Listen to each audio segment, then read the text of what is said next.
les va? Bienvenidos a este programa Perspectivas. Le estamos acompañando como un martes más, Enrique Tusain y una servidora. Enrique, ¿cómo estás? Muy buenas noches. ¿Cómo estás, Belén? Pues aquí padeciendo los tiempos electorales. Padeciendo los tiempos electorales. Y antes de entrarle de lleno a los temas que hoy tenemos preparados para usted y que además tendremos también un invitado aquí en el estudio, decirle que este programa es grabado, estamos en la víspera de Navidad, así que por esta única ocasión no tendremos participación de ustedes, pero por supuesto que estamos aquí acompañándole y compartiendo temas de interés sin duda alguna. Enrique, estamos ya pues prácticamente agotando el año y también el calendario electoral avanza.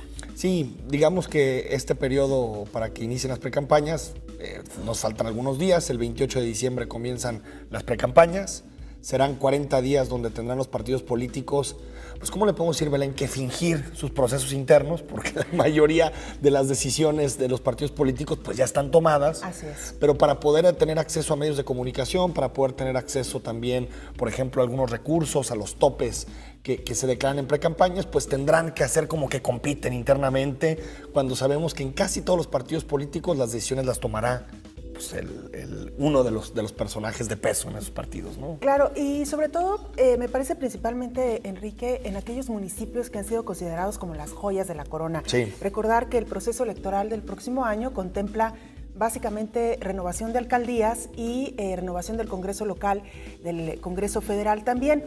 ¿Cuáles son las joyas de la corona? Ciertos distritos en el Congreso local, quiénes serán los coordinadores de esas bancadas y básicamente los municipios de la zona metropolitana de Guadalajara, particularmente Guadalajara, la capital de Jalisco, ¿no? Sí, Guadalajara se ha posicionado como el municipio por el que los partidos políticos muestran más interés. Bueno, sigue siendo Guadalajara el padrón electoral más grande del estado, a pesar del despoblamiento que ha sufrido el municipio de Guadalajara.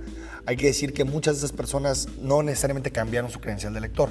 Es decir, gente que no vive en Guadalajara, pero que sigue votando y sigue acudiendo a la misma casilla que ha acudido desde su niñez o desde hace 10, 15 años, ¿no? Entonces es un padrón de poco más de 1.200.000 electores, de los cuales esperan que por lo menos 700,000 salgan a votar en el siguiente proceso electoral, y pues los partidos políticos entienden que ese electorado pues es el fundamental para el siguiente proceso. Zapopan ha adquirido alguna fuerza electoral también en los últimos años, sin embargo pues Guadalajara es la que están peleando todos, ¿no? Enrique Alfaro, Ricardo Villanueva, el gobernador, el Partido de Acción Nacional es donde va a mandar su principal gallo, es decir, sigue siendo la capital pues icónica también para pelear por la gubernatura en 2018.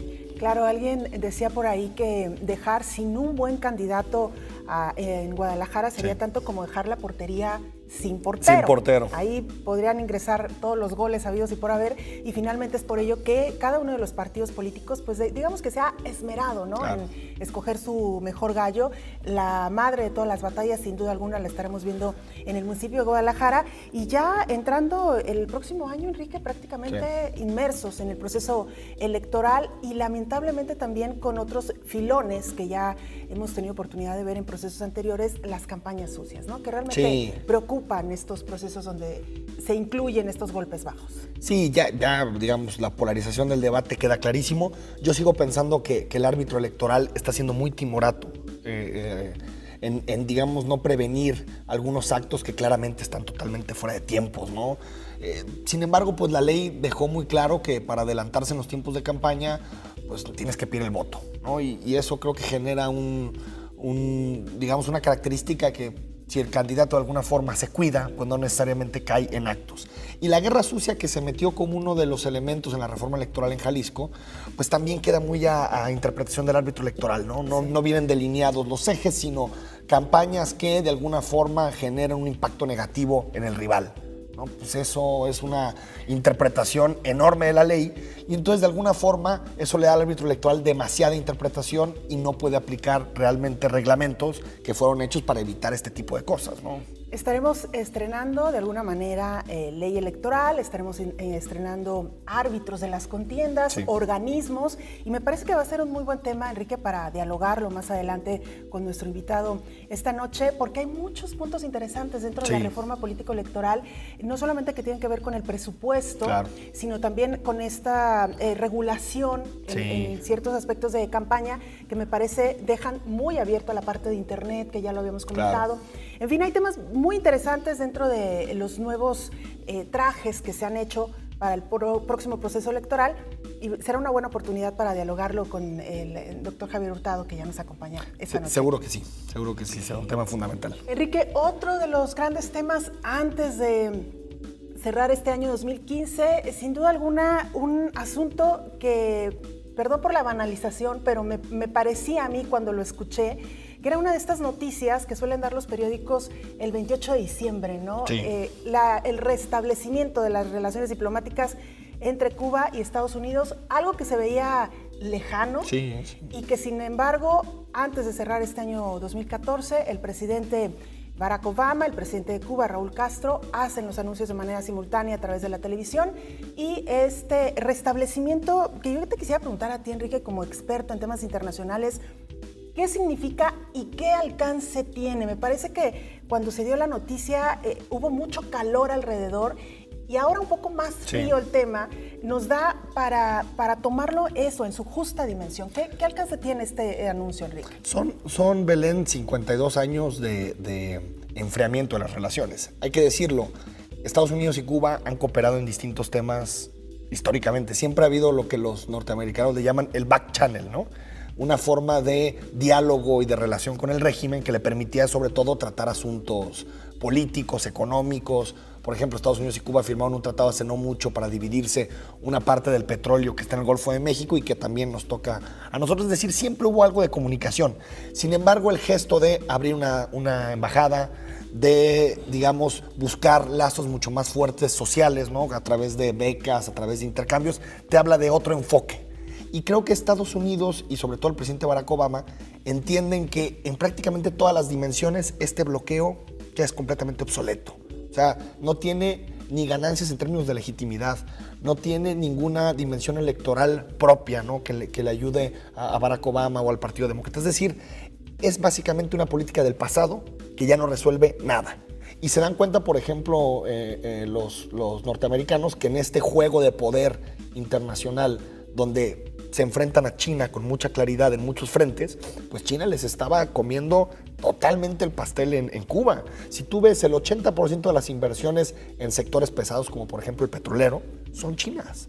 Porque China llega ahí, no necesita ni que exista democracia, ni que exista nada, sino business is business, ¿no? Y si hay negocio, llega a ese país y no le preocupa otro tipo de cosas. Creo que es un mensaje muy simbólico y que puede comenzar una nueva relación entre Estados Unidos y América Latina en su conjunto. Porque digamos que Cuba fue por mucho tiempo ese símbolo de resistencia frente al imperio, ¿no? Ese discurso que creo que hoy, en 2014, ya es completamente obsoleto. Y en ese sentido, Enrique, entonces, ¿qué impacto tendrá lo que mencionaba el presidente Barack Obama en este discurso de deslizarle a Cuba el hecho de democratizar realmente los procesos al interior de la isla, ¿no? Hasta dónde realmente Cuba estará dispuesto a abrirse, no solamente a Estados Unidos, sino también al mundo, y empezar una nueva etapa totalmente, ¿no?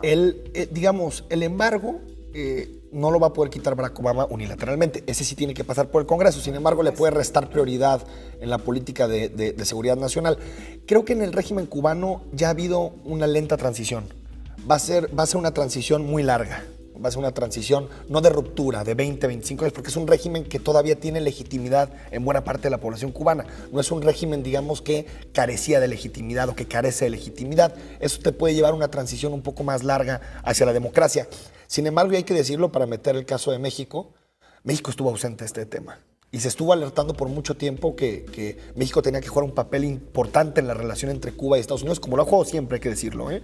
El hecho de que México sea el único país latinoamericano que no rompió relaciones con Cuba en los 50s, en los 60s, eso te habla de que era siempre un interlocutor muy importante entre ambos países. Ahora, completamente ausentes. Es decir, en la negociación estuvieron dos personajes claves, uno el Papa Francisco, que ha fungido muy bien como interlocutor entre Estados Unidos y Cuba, y Canadá, ¿no? Que también fue un país mediador de primera línea. Sin embargo, México, pues completamente ausente. Y ausente sobre todo también, Enrique, porque me parece que el presidente Enrique Peña Nieto tiene demasiados fuegos internos. Como para andar viendo.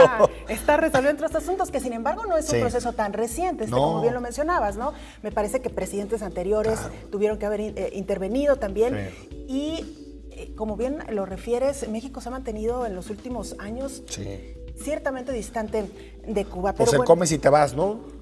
Y digamos, la política de Vicente Fox hacia Cuba siempre fue más bien rupturista, ¿no? Más bien guiado por el canciller Jorge Castañeda, que nunca le agradó mucho el régimen cubano, y pues llevó hacia una política de poca relación con Cuba, y estamos ausentes de la transición interna en ese país. Me parece que en los siguientes días lo interesante va a ser precisamente la decisión del Congreso de Estados Unidos para ver si finalmente avalan o no esta decisión del presidente Barack Obama. ¿Podría o no el Congreso frenar esta iniciativa del presidente estadounidense? Bueno, tenemos que hacer ya nuestra primera pausa. Regresaremos con nuestro invitado esta noche, el doctor Javier Hurtado, analista político, una persona con mucha trayectoria dentro de lo que es el análisis de diversos temas. Enrique, va a ser muy interesante platicar con él. Usted no se vaya, regresamos con él aquí en Perspectivas.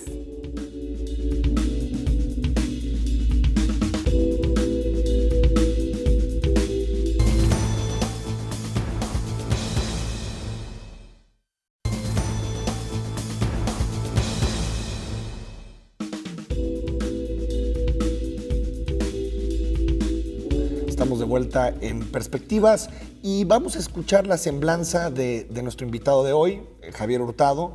Él es profesor, investigador de la Universidad de Guadalajara y es uno de los decanos en el estudio de la ciencia política en Jalisco. La escuchamos. Doctor Javier Hurtado es uno de los decanos de los estudios de ciencias políticas en Jalisco. El desarrollo de la disciplina es impensable sin su contribución en campos como los sistemas políticos o el entramado de las principales familias políticas en Jalisco. Es profesor investigador de la UDG y lleva muchos años siendo maestro en sus aulas, tanto en la licenciatura de Estudios Políticos y de Gobierno como en la maestría en Ciencia Política. Sus líneas de investigación son espacio público, convivencia, nueva constitucionalidad y gobernanza, así como los políticos comparados y estudios sobre la democracia. Forma parte del cuerpo académico Poder, Cultura y Redes Sociales. Sus libros e investigaciones sobre el sistema político en Jalisco son una referencia al día de hoy. Javier Hurtado, bienvenido a Perspectivas. Muchas gracias por la invitación, Enrique, Belén. Un placer saludarnos. Doctor Javier Hurtado, tuvimos el año pasado, inició el año pasado, aunque se terminó con leyes secundarias aprobando este año, la enésima reforma electoral de nuestra democracia. Es decir, podemos hacer una historiografía de nuestra democracia a través de las decenas de reformas que tenemos en la materia. ¿Cuál es su opinión de la reforma y si cree que fue un avance en términos de democratización en el país? Bueno, efectivamente, como lo dices, la enésima reforma es la 12ª reforma después de la de 1977. Y bueno, yo pienso que hemos llegado ya a una tendencia de rendimientos decrecientes. Es decir, ya no dan beneficios estas reformas, ya son recesivas, son regresivas, como queda demostrado con esta.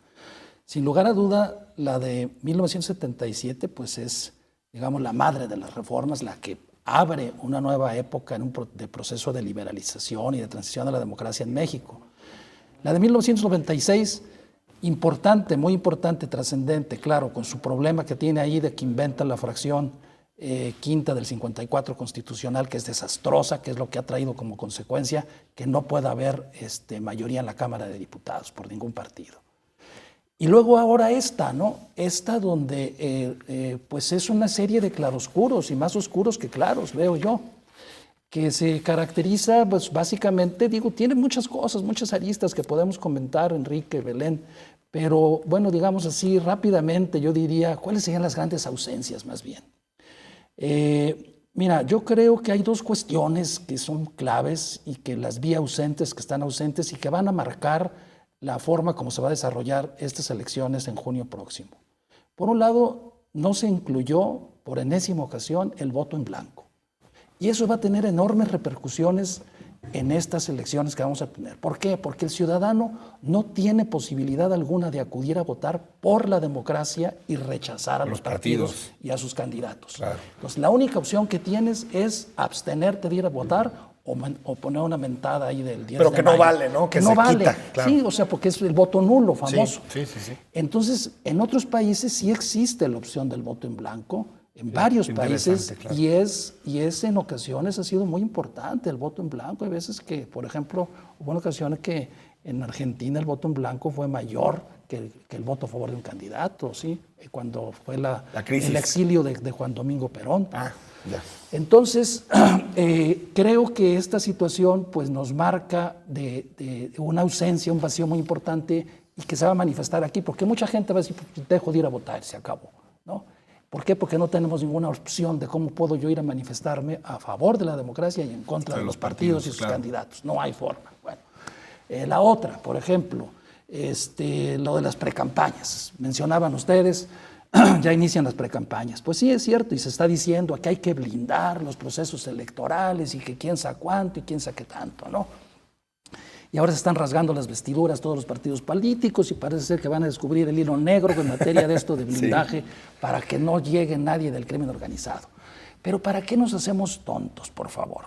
Si el asunto está en la misma estructura y en la misma ley, porque la ley te dice que las precampañas deben de ser sufragadas y pagadas por los propios candidatos, por favor, ¿sí?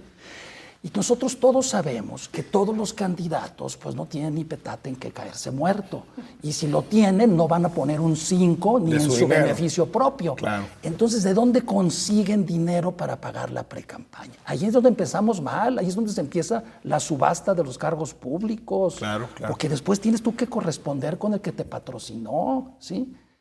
Sea legal o ilegal, ¿no? Claro, sea del crimen exactamente. organizado, ¿no? O sea, O un sean empresario, empresarios, claro, exactamente, exacto. que hacen inversiones. Exacto. ¿No? Después te vas a decir, a ver, págame con obra, ¿no? Con un si contratito. si le mete 1 millón, le va a sacar 3 de perdida, ¿no? Claro. Entonces, como que andamos buscando la paja en el ojo ajeno y no vemos la viga en el propio. Habría que resolver eso. Creo yo que también otro asunto que ahí quedó, que se mantiene y que pues, me parece a mí lamentable, es este criterio del 70-30%, que es la base de toda la inequidad que puede haber en los procesos electorales. El que el 70% se reparta con relación al porcentaje de votación y el 30% en términos igualitarios. Esa es la madre de todas las desigualdades que puede haber. En otros países existe la regla 50-50. No 70-30, que es lo correcto, ¿sí? Y finalmente comentaría un poco para poderme expresar lo que quiero transmitir. Por ejemplo, yo creo que ya es momento en que pasáramos, a mí me daría mucho gusto que pasáramos a una redefinición de los principios que supuestamente deben guiar los procesos electorales. Esos que dicen equidad, objetividad, legalidad, independencia, eso ya es de otra época, por favor. Eso fue para otra época, eso ya, hay que cerrar eso. Yo quisiera y me gustaría a mí oír que dijeran los principios. Simplicidad, ¿sí? Austeridad, ¿sí? Sencillez. Claro. Esos deben ser los principios del proceso electoral y esos principios no existen. Los procesos electorales son cada vez más complicados, por el amor de Dios, ¿sí? Son sumamente complicados y cada vez más costosos. Por eso yo decía que vamos en rendimientos decrecientes. Claro. Yo creo que ya es momento de que inauguremos una nueva época en materia electoral en donde la sencillez, la simplicidad y la austeridad sean principios rectores de los procesos electorales. No tenemos por qué quebrarnos las cabezas inventando tantas leyes y poniendo tantos candados, ¿sí?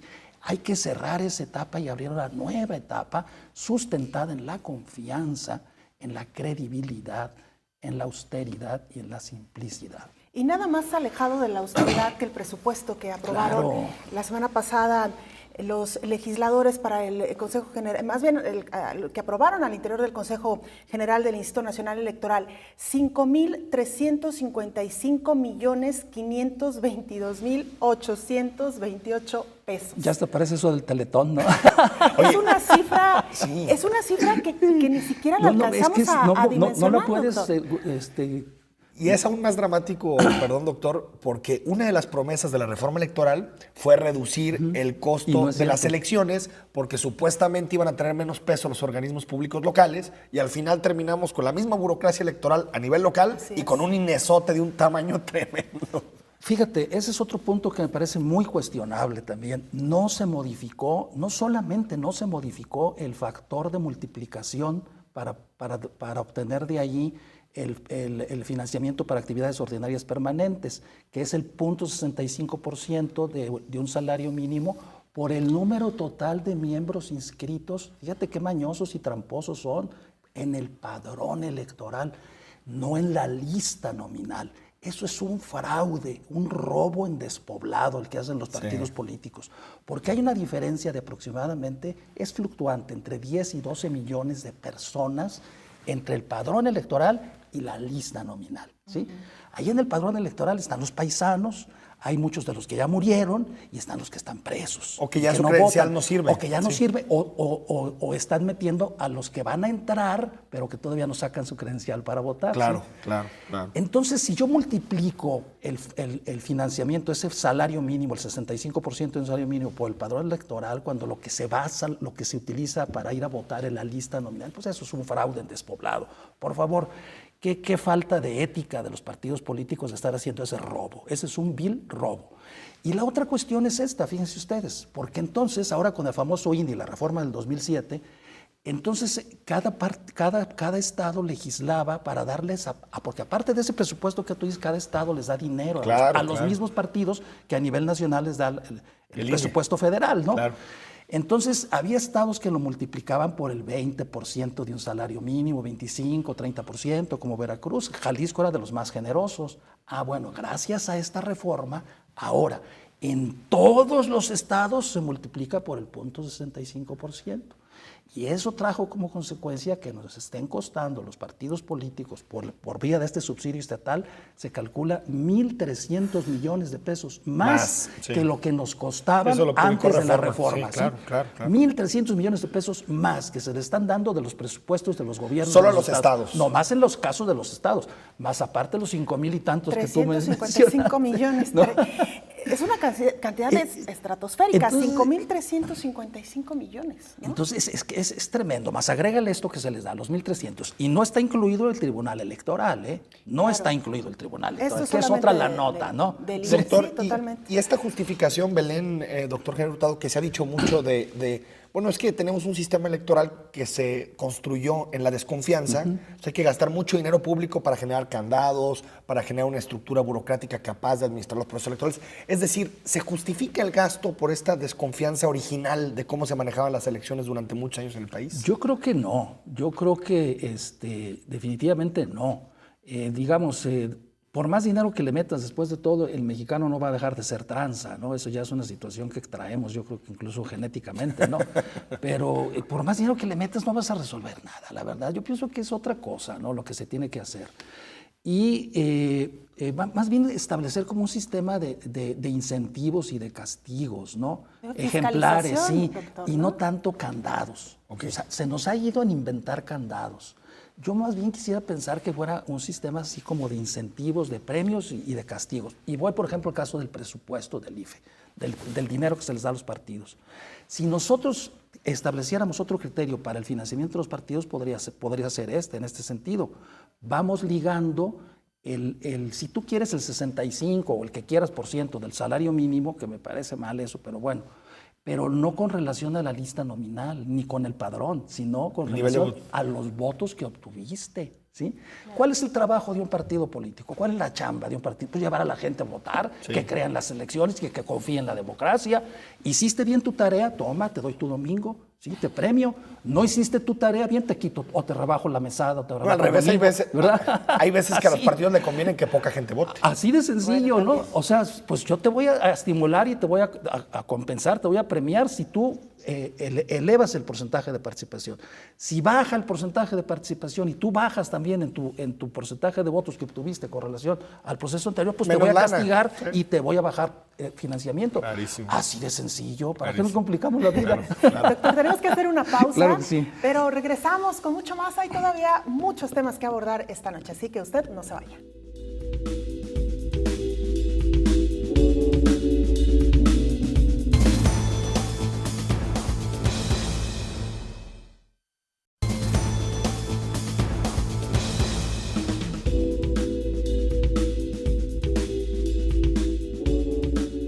mayo de este año, el Congreso de la Unión aprobó las nuevas reglas para las elecciones en México. Los legisladores crearon 2 leyes, la General de Instituciones y Procedimientos Electorales y la General de Partidos Políticos. Entre otras disposiciones, se faculta al Instituto Nacional Electoral para atraer la organización y realización de elecciones estatales o municipales, que en circunstancias ordinarias serán responsabilidad del Instituto Electoral local correspondiente.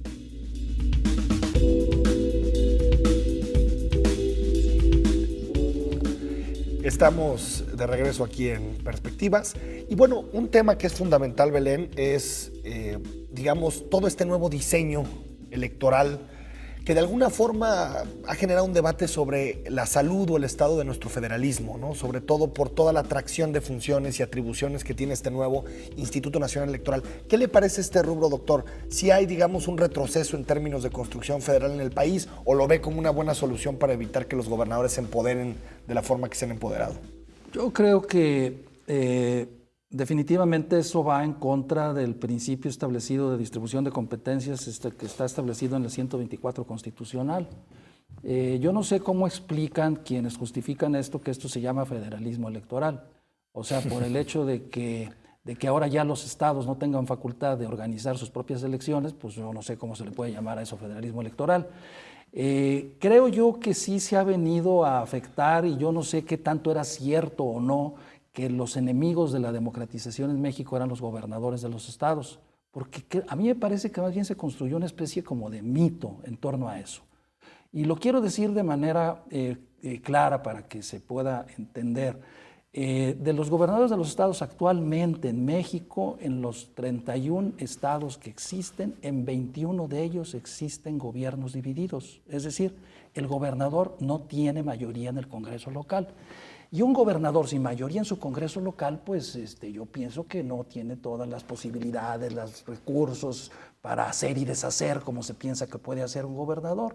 Entonces, máxime, yo no sé qué decían cuando decían que los organismos electorales locales estaban cooptados, capturados por los gobernadores. Si prácticamente en todos los estados se elegían por una mayoría calificada los miembros de los consejos electorales por los congresos locales, y como te digo, en 21 estados ningún partido tiene mayoría absoluta. Y hablo de estos casos de gobernadores incluso del PRI. 12 de los gobernadores del PRI no tienen mayoría en su Congreso, incluido el de Jalisco. Y otro tema en eso, doctor Hurtado, si hubieran estado tan cooptados los organismos públicos electorales, en ese momento institutos electorales, pues también habría sido muy difícil la alternancia de los partidos en esos estados, ¿no? Por ejemplo, se decía que en Jalisco existía esta cooptación del instituto electoral y sin embargo hemos vivido 2 transiciones, ¿no? Entonces de alguna forma era como un vínculo que decía, bueno, pues a nivel federal sí hemos avanzado en términos de democratización, pero los estados siguen siendo niños chiquitos que hay que decirles cómo se come, ¿no? Cómo enseñarlos, educarlos, ¿no? Sí, y la verdad yo no sé de qué salimos. Mira, en el proceso de designación de los consejeros electorales locales, pasamos de la partidización absoluta y burda a las cuotas ahora de consejeros. Ahora quienes son los dueños de los consejos electorales son los consejeros nacionales.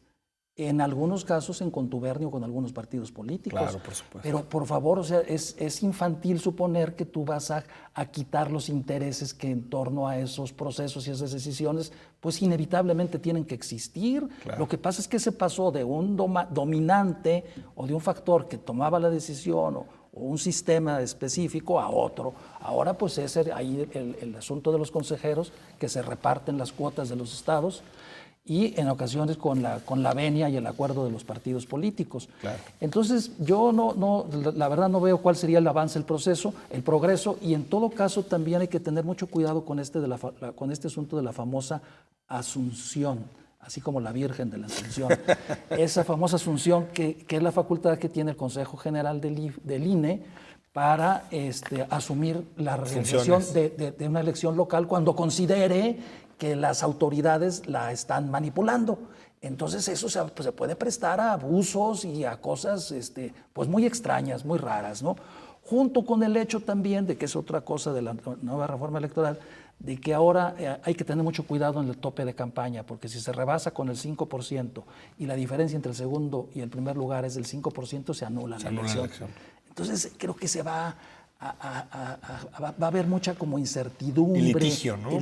Mucha como incertidumbre, mucha cuestión litigiosa en el proceso electoral. Doctor, y a mí me gustaría precisamente hacer énfasis en esto que usted acaba de mencionar, la facultad que tiene ahora el INE para atraer las elecciones locales. Ya lo decía usted en el caso de una posible intromisión de algún poder, pero también en el caso, y lo dice la ley, que se afecte la seguridad o la paz pública.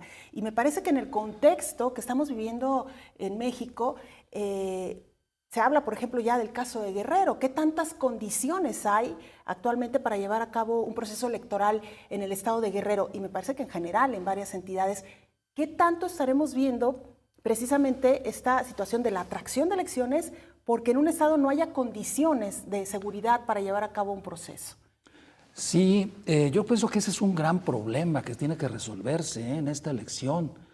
Yo creo que por primera vez vamos a estar ante la situación de que no se van a poder instalar el 99.9% de las casillas como siempre se han instalado. Yo creo que hoy no va a ser posible, definitivamente. Y sí veo definitivamente el caso de Guerrero, Oaxaca, Michoacán. Con ese tipo de problemas.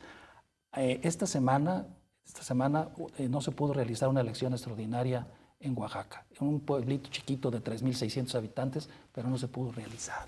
Ahí ya hay un mal precedente, ¿sí? Una elección extraordinaria.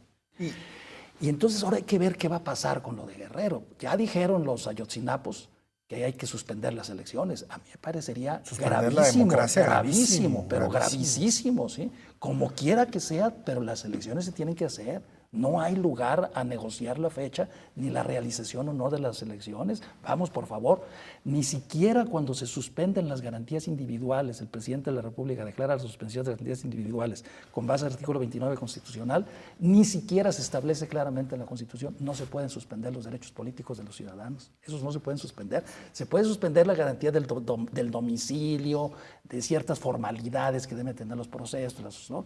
Pero los derechos políticos ni siquiera en la suspensión de garantías individuales se pueden suspender. Entonces, suspender las elecciones es suspender los derechos políticos. Y si llegara a traer la elección el INE, ¿usted, doctor, ve mejores condiciones que el INE, digamos, organice todo el proceso electoral y ponga de lado el organismo público electoral de Oaxaca? ¿O cree que es independiente y no tiene nada que ver que el INE dé más certezas en términos de organización electoral?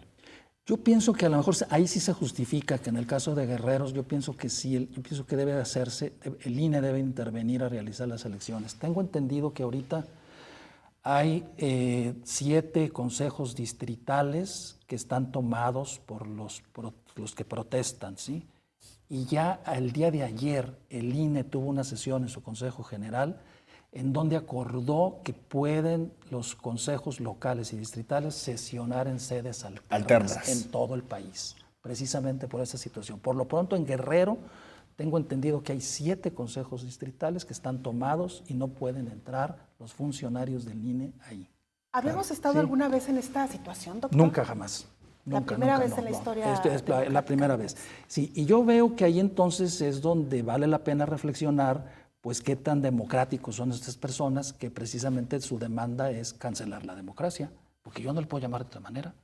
Y uno de los problemas de Guerrero es un gobierno muy débil, que no tiene instituciones sólidas, con poca legitimidad política y pública. Es decir, las elecciones sirven para dotar a los gobernantes de eso precisamente, que ahorita lo necesita Guerrero como nada, ¿no? Claro, sí, si no, ¿cómo se va a recomponer el poder público ahí? Claro. Definitivamente, o sea, ¿qué vas a hacer? Efectivamente, como lo dices, son autoridades ilegítimas. Claro, hay un gobernador interino que nadie lo eligió, pues sí, nadie lo que eligió. Es el secretario general de una universidad. Entonces, pues yo pienso que esta es la mejor época para que se pueda recomponer el tejido social, reconfigurar la confianza y la credibilidad en las instituciones, dotar de legitimidad a las autoridades. Claro. Suspender la democracia no ayuda en nada. Pero suspender las elecciones me parecería a mí gravísimo. Entonces yo creo que sí, el INE debe de tomar cartas en el asunto y yo creo que debe de hacerse presente pues con todo el apoyo de la federación, ¿sí? Si es necesario, con la presencia, como debe de ser, del ejército para asegurar la seguridad de los funcionarios electorales, de las oficinas electorales y del material electoral, debe de hacerse presente el ejército. Claro. Y vamos a ver también qué repercusiones tiene este ambiente en la intención de que la gente salga a votar, ¿no? Quizás sean unos comicios electorales con altos niveles de abstencionismo también. Sí, porque Ese también sería otro estas problema. gentes pueden también amenazar con el petate del muerto, ¿no? Decir que va a haber atentados o qué sé yo, que va a haber que puede explotar alguna bomba en una casilla o qué sé yo, ¿no? Pero doctor, usted que ha estudiado a fondo estos temas electorales, ¿sí hay, digamos, un consenso en distintos autores digamos, de ciencia política que no necesariamente escenarios de seguridad o de algún descontento generan necesariamente abstencionismo, ¿no? No hay un vínculo directo, porque, por ejemplo, en Coahuila es el abstencionismo más alto del país, o ha sido el abstencionismo más alto del país durante varias elecciones, ¿no? Sale a votar una tercera parte del electorado. Y en estados que tuvieron muchos problemas en materia de delincuencia, como por ejemplo Michoacán, en la elección de gobernador de 2011 alcanzó casi el 70% de votación, sí, altísima. verdad. Es decir, doctor, ¿usted ve un vínculo entre necesariamente el descontento y abstencionismo? Bueno. Inseguridad y abstencionismo, digamos. Sí, es interesante la reflexión. Hay dos grandes interpretaciones sobre el abstencionismo, ¿no? Hay desde quienes dicen que altos niveles de abstencionismo son precisamente porque estás muy de acuerdo con el sistema. Y que, la escuela de Estados Unidos. Pues sí, pues no tienes necesidad de ir a manifestarte yendo a votar, pues es una adhesión pasiva, vamos, ¿sí? Claro. No activa. Una negativa ficta. Exactamente. Pues yo estoy tan contento que no necesito ni siquiera ir a votar, ¿no? Claro. Entonces también se ha interpretado así. Y también digamos que elevados niveles de participación pues tampoco nos dicen nada, ¿no? Tampoco un altísimo nivel de participación significa que ese sistema o ese país o ese estado sea realmente democrático. Claro. Porque pues si a esas fuéramos, entonces Cuba sería la mejor democracia del mundo. Claro. Porque ahí vota el 99% de la población. Con muchas garantías democráticas. Y en cambio en Suiza, pues los porcentajes de participación son del 50%, ¿no? ¿Y cuál es mejor democracia, no? Claro. Pues sí. Entonces, pero vamos viendo aquí qué pasa, ¿no? Yo aquí sí pensaría... creo que por las circunstancias que se han dado, yo sí pensaría que en México, si se da en esta elección del 2015 un elevado abstencionismo, sería por un descontento de la gente con el sistema de partidos. Claro, ¿sí? Que no está canalizando ese descontento. Claro, exactamente. Yo creo que eso sería, y entonces vuelvo a lo que decía en un principio, lamentablemente no existe forma de la cual la gente pueda ir a votar a favor de la democracia y rechazar a los partidos. Claro. Vamos a ir a un corte en esta charla con el doctor Javier Hurtado. Nos falta, Belén, reelección y candidaturas independientes, que son dos temas fundamentales. Importantísimos, el voto de los mexicanos en el extranjero también, que hay modificaciones en ese rubro. Exacto, también. Regresamos a Perspectivas.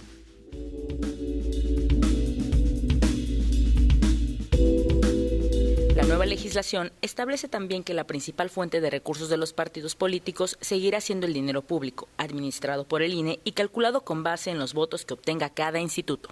Los partidos también podrán recibir financiamiento privado en dos modalidades: aportaciones o cuotas de sus militantes y donaciones de sus simpatizantes.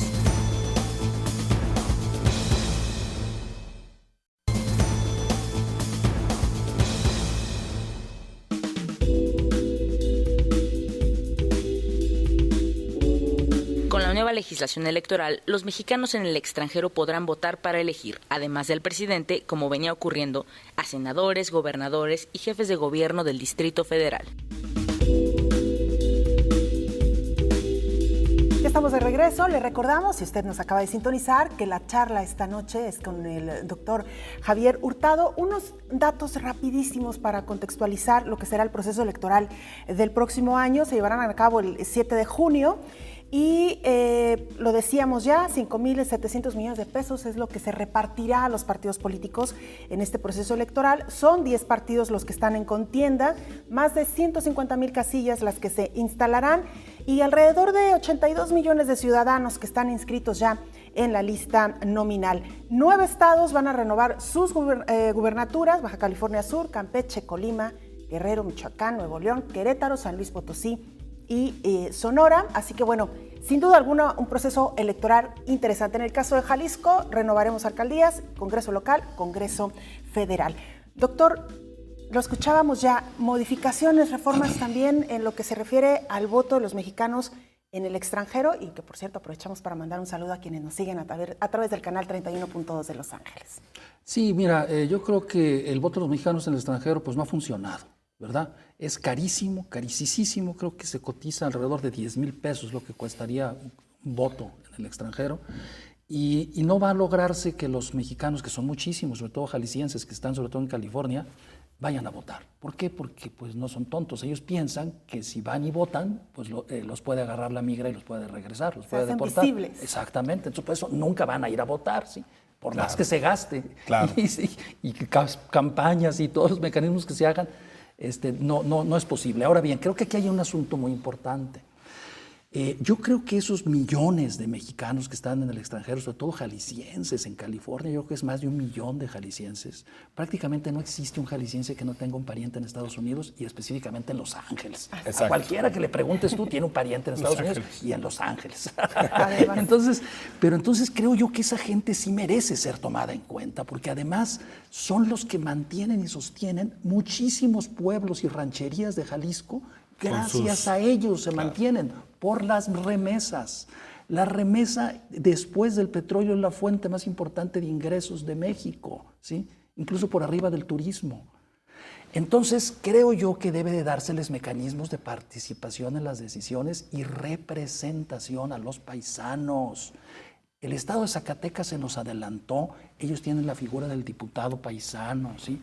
Nosotros nos hemos visto lentos en Jalisco, siendo que tenemos tantos mexicanos, tantos jaliscienses en Estados Unidos.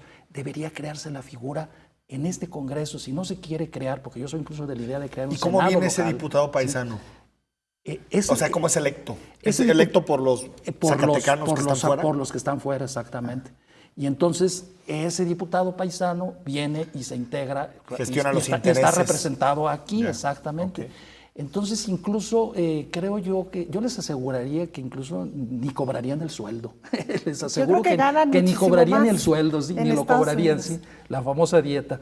Entonces hay que darle representación a los mexicanos en el extranjero, pero yo no creo que tenga que ser que voten para elegir a un presidente y a un diputado. Mejor vamos generándoles representación a ellos mismos y que ellos libre y genuinamente determinen quiénes son sus representantes, que vengan y se incorporen a los órganos de representación política en México, como son los congresos locales y el Congreso Federal.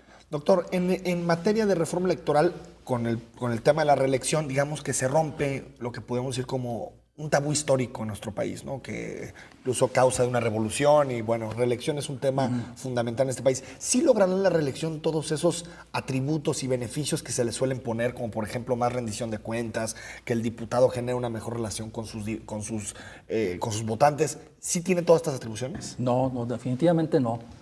Yo creo que en ese sentido lo de la reelección nos dieron gato por liebre. Definitivamente, porque nos la vendieron así y no resultó así. Voy a decir por qué no.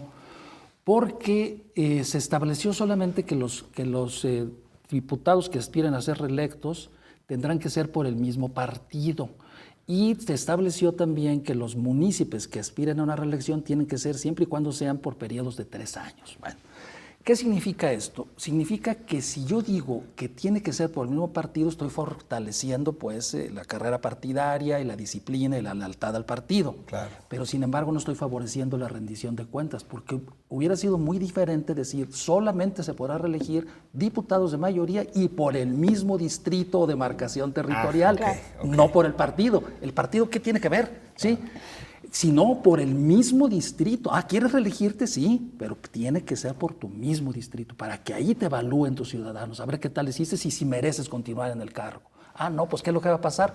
Entonces los van a estar brincando de distritos para evadir la rendición de cuentas. Y el partido sigue teniendo la decisión. Y el mismo partido, claro. Y entonces, ¿qué es lo que vamos a ver ahora? Lo que vamos a ver va a ser la perpetuación de élites y familias políticas en los cargos. ¿Sí? Y no quiero decir nombres del estado de Jalisco, que por todos son conocidos, que se creen dueños de distritos o de municipios. Claro, ¿sí? Claro. Y entonces lo que vamos a ver allí va a ser que el hijo de fulano de tal va a continuar 3 años, y quizá no por el mismo distrito, pero sí lo van a estar moviendo, lo van a estar saltando entonces, para evadir la rendición de cuentas. Digamos, ese elemento de que tiene que ser por el mismo partido político, y si aparte le añades que no se hizo nada en materia de lista plurinominal, pues entonces el partido político sigue controlando completamente las vías de acceso. Claro, así es. Y además quisiera decir otra situación, Enrique, Belén, que me parece importante también y que es uno de los grandes vacíos que existen, es que si bien en esta reforma electoral del 2014 se estableció ya en la Constitución que debe de haber una legislación específica, que en la ley se fijarán los mecanismos y las modalidades para la elección de dirigentes y de candidatos. Sí. En la Ley General de Partidos que se expidió, se dejó nada más los procesos de selección de candidatos se conceptualiza como asunto interno de los partidos políticos. Okay. Entonces, la misma Constitución dice que las autoridades no podrán intervenir en los asuntos internos de los partidos políticos, salvo en los casos previstos en la propia ley. Entonces, ¿eso quiere decir qué? Pues lo que estamos viendo, que la selección de candidatos no es democrática, es de dedazos, exactamente.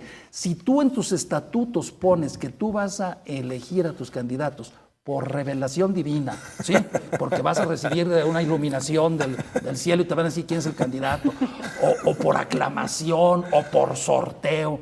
Y si está ahí en los estatutos, y los estatutos están registrados... Aunque sea antidemocrático. Aunque sea antidemocrático. Si están registrados, entonces eso es legal.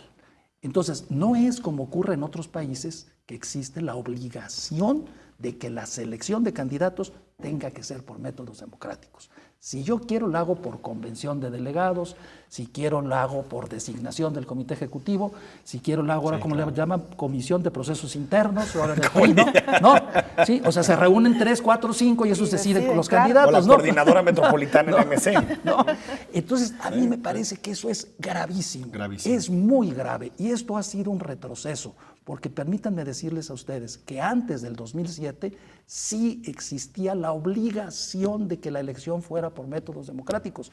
Incluso yo me acuerdo muy bien que el IFE, invalidó una vez unos estatutos del Partido Verde porque no aseguraban que se practicara la democracia, cuando estaba el proceso aquel de que el papá le heredó el partido al niño verde, ¿no? Sí, claro. Sí, claro, ¿se acuerdan, no? Claro. Entonces, antes sí existía eso. Incluso hay resoluciones del IFE, ¿sí? y hay resoluciones del tribunal donde dice que se debe de entender por métodos democráticos. ¿sí? Claro. O sea, hay resoluciones de esa materia. Pero el problema fue en la reforma del 2007. En la reforma del 2007 se estableció en la ley, en el COFIP entonces, que no se podrían poner mayores requisitos que no fueran los de elegibilidad de la Constitución para ser candidato a un cargo de elección popular, que fue una travesura que hicieron ahí los del PRI para evadir a los sectores, ¿no? Claro. Entonces, un partidito, creo que fue el PT o no me acuerdo cuál, impugnó esa resolución ante la Corte. Y la Corte, en una decisión lamentabilísima de abril del 2008, que no sabían los señores ministros qué era lo que estaban votando, declaró inconstitucional ese párrafo, me parece que era del artículo 28 del COFIPE. Y entonces, ese artículo incluso mandataba al IFE a expedir un reglamento general de selección de candidatos. Pues ya no pudo el IFE nunca emitir ese reglamento, ¿sí? El artículo 228 creo que lo obligaba a emitir ese reglamento, nunca pudo hacerlo porque la Corte resolvió que los criterios de selección de candidatos son asunto interno y soberano de los partidos políticos y que era violar su autonomía si se fijaba en la ley los requisitos para ser miembro o cómo podían ser electos candidatos. Que los partidos tenían todas las atribuciones para fijar sus reglas como ellos quisieran. Y cuando digo yo que no sabían lo que estaban votando, porque yo estaba presenciando en la televisión la sesión de la Corte, era porque ellos pensaban que se trataba de los requisitos para ser miembro de un partido político, no para ser candidato. Claro. ¿Sí? Y entonces, pues sí, tienes tú toda la razón, porque ellos decían, yo me acuerdo del razonamiento, pues es que es como un club, decían, pues en un club tú pones requisitos y el que no quiera entrar, pues lo tiene que cumplir. Sí. Y es atribución del club, pues poner cuáles son los requisitos. Claro. Pues sí, pero no estaban hablando de eso, se estaba hablando de la selección de candidatos, no de ser miembro de un partido. Oiga, doctor, lamentablemente el tiempo se nos ha agotado y, bueno, decir incluso que ha habido partidos que han ido en retroceso, ¿no? El Partido Acción Nacional, que tenía unos estatutos bastante claros sobre la selección de sus candidatos. El único, tal vez. Hoy la selección, pues, sigue siendo casi que Sí, por dedazo pero en muchos de nosotros los lo casos. vemos en los periódicos, sale ahí en el periódico, dice, el partido decidió que va a decidir tales candidatos por designación, y lo vemos, o sea, Sí, es ya muy se está- lamentable eso, la Muy verdad. lamentable. O sea, ¿cómo quieres practicar la democracia con Partidos métodos antidemocráticos, por favor, no? O sea, Contrasentido. El tiempo se nos ha agotado. Gracias, doctor. Muchas gracias, por al habernos contrario, acompañado. qué placer, ¿no? Enrique, Gracias, Belén. nos vemos en la Gracias. próxima emisión de Perspectivas. Muy buenas noches. Gracias.